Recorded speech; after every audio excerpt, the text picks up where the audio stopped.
उन्होंने बनाया है, इसका पालन पोषण करते हैं और इसका संहार भी करते हैं। विश्वोत्पत्ति आदि है।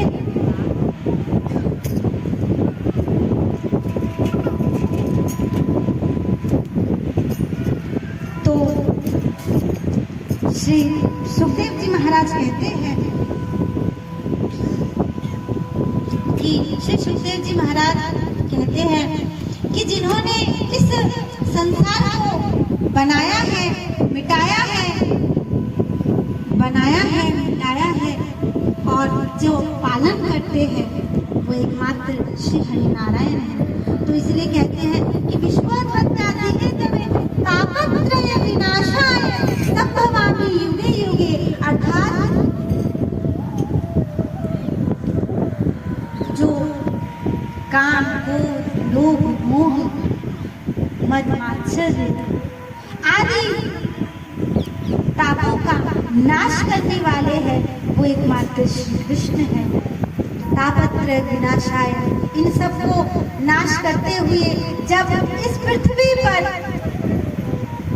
हर वस्तु अपने निर्धारित समय से जब डगमगाता है, जब बैलेंस बिगड़ जाता है, चाहे वो पाप का हो, चाहे वो असुरों का हो, राक्षसों का हो, जब बैलेंस बिगड़ता है, जब ये धरती डगमगाती है, तो जब डगमगाती है तो उसको स्थिर करने के लिए तब प्रभु हर युग में कोई ना कोई अवतार लेकर आते हैं, लेते हुए आ रहे हैं और ना जाने अनंत तक लेते हुए आएंगे। अब प्रभु की लीला को प्रभु ही जाने, हम क्या जान सकते हैं। हमें तो जितना सुनने को मिलता है हम उतना जानते हैं। अब इसके सिवा प्रभु और क्या करते हैं, क्या कर सकते हैं और उन्होंने क्या किया होगा वो तो हम नहीं जानते। तो इसलिए कहते हैं कि तापत्रय विनाशाय संभवामि युगे युगे।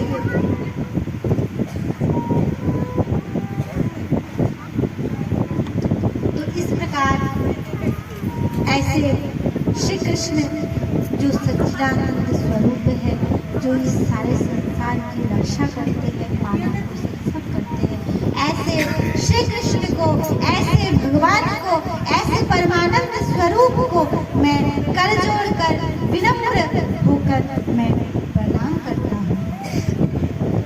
तो इस प्रकार श्री सुखदेव जी महाराज प्रणाम करते हुए प्रभु को कथा में प्रवेश करते हैं। तो आगे चलकर उन्होंने भागवत के महात्म्य को सुनाया और कहा कि हे राजा परीक्षित, एक बात तुम समझो, सुनो और जानो। तुमने अब तक जितने भी पुराण सुने हैं, उन सब पुराणों में तुमने भगवान के बारे में सुना है, भगवान की लीला सुनी है, भगवान की महिमा सुनी है, भगवान की कृपा सुनी है, किंतु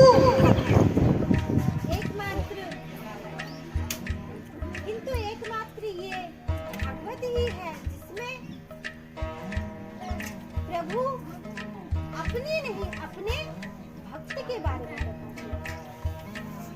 क्योंकि रामायण में सुनोगे तो रामायण में रावण का युद्ध, प्रभु ने कैसे वनवास को लिया, कैसे क्या किया। द्वापर युग में देखोगे तो वही प्रभु ने कैसे अवतार लिया, कैसे राक्षसों को। किंतु एक यही भागवत है जिसमें एक यही प्रभु की लीला है, प्रभु का रूप है, जिस रूप में प्रभु अपने बारे में नहीं बल्कि अपने भक्तों के बारे में बताते हैं। और ऐसी कथा तुम्हें आप कहीं नहीं सुनने को मिलेगी, एकमात्र इस महापुराण भागवत में ही सुनने को मिलेगी, जिसमें तुम्हें भगवान की महिमा से ज्यादा भक्ति की महिमा से मिलेगी।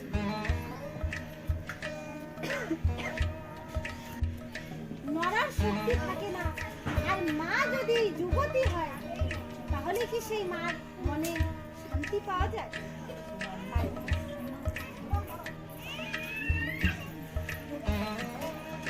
মার কাছে সন্তান সব সময় সব দিন হতোই, কিন্তু সেই মার সামনে সন্তান আজকে মূর্ছিত হয়ে পড়ে রয়েছে, সেই দেখে মা ভক্তি দেবী বিলাপ করছে, কাঁদছে আর প্রভুকে ডাকছে কি হা প্রভু, আজ তুমি আমার কেমন পরীক্ষা নিচ্ছ?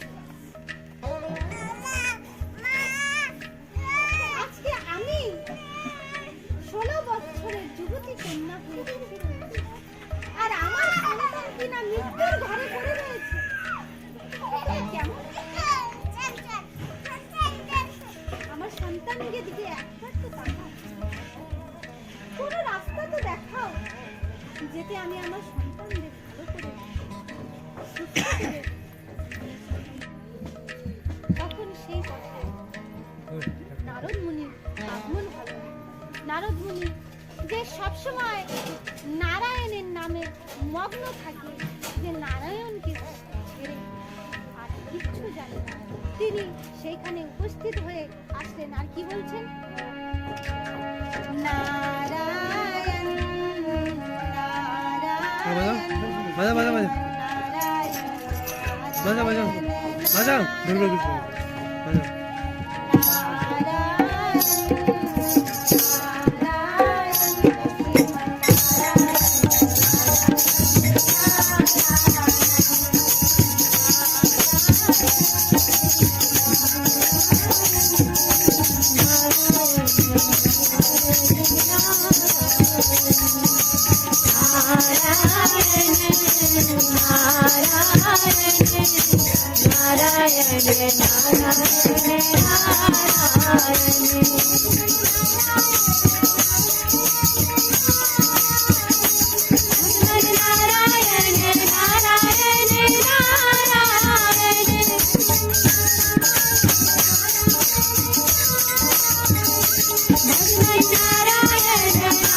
नारद जी ने अनेकों प्रकार के उपाय ढूंढे, पर उन्हें कुछ ऐसा उपाय नहीं मिला जिससे कि ज्ञान और वैराग्य की दूर हो सके।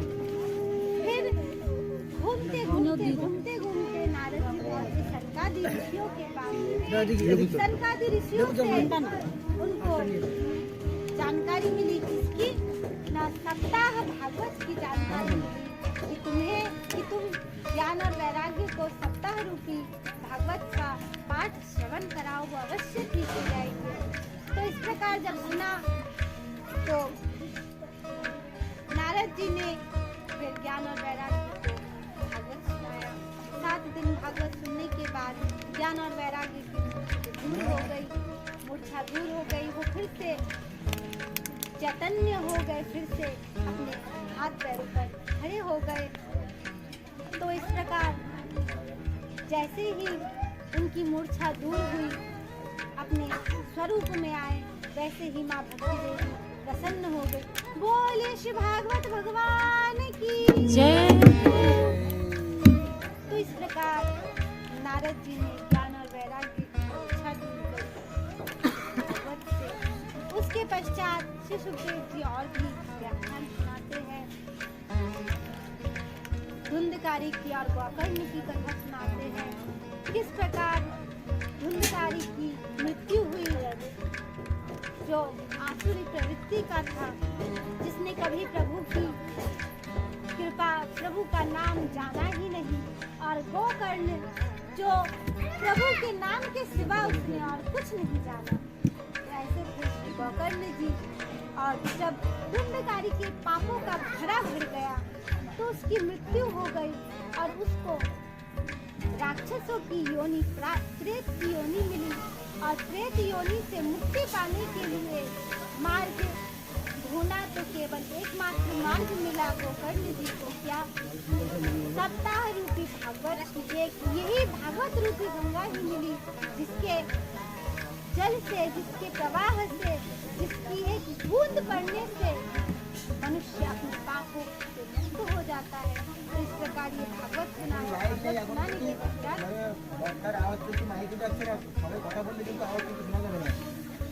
भागवत सुनाने के पश्चात भागवत सुनाया। तो सुनाने से धुंधकारी की भी मुक्ति हो गई। तो इस प्रकार अनेकों प्रकार के महात्मा भागवत में व्याख्यान की गई है। तो सुखदेव जी इस प्रकार से भागवत की महिमा को श्रवण कराते हुए कथा में आगे बढ़ते हैं।